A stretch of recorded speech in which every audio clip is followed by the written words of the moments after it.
Depuis l'accident qu'il a provoqué le vendredi 10 février et qui a blessé très gravement 3 personnes, la vie de Pierre Palmade est décortiquée.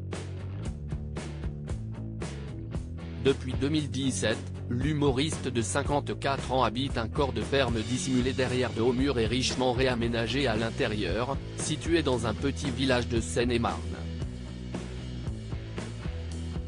Si est-il là qu'il aurait fait la fête pendant plus de 24 heures avant de prendre le volant et de causer ce terrible accident dont les conséquences sont dramatiques pour toute une famille et leurs proches. Cela n'a rien d'une succursale de Paris. Si est un lieu assez grand pour me plaire, protégé par un petit parc, mais dans le village et pas ostentatoire, précisait Pierre Palmade en février 2019 dans le JDD.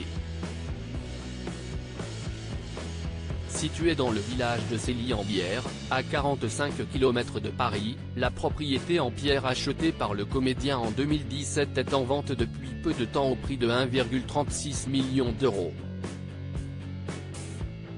D'une surface de 430 m² habitable sur un terrain de 3571 m², le lieu comprend 6 chambres, dont une suite parentale, un salon-bibliothèque, une salle de billard et un espace cinéma. Alors, pourquoi quitter un bien qui ne semble pas avoir de défaut ?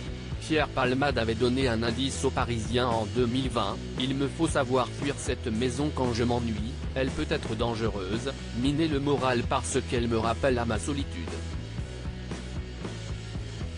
Pierre Palmade, découvrait sa maison de 430 m², à vendre pour 1,36 million d'euros. Pierre Palmade, pourquoi il avait fui Paris? Beaucoup ont expliqué que Pierre Palmade s'était éloigné de Paris pour éviter au maximum les tentations des sorties et de la drogue. Pourtant, cette maison n'a pas eu l'effet escompté pour celui qui a été testé positif à la cocaïne et aux produits de substitution après l'accident du 10 février. Avec sa piscine chauffée et sa maison d'amis, elle aurait pu être ce lieu qui aurait apaisé les démons de l'humoriste. Il n'en a rien été. Mentionné à plusieurs reprises après l'accident, l'ancien corps de ferme construit au XIXe siècle a été visité par 2 jeunes hommes, sans que l'on ne sache encore si des objets y ont été dérobés, a rapporté Le Parisien ce mardi 14 février. Une perquisition y avait déjà été faite.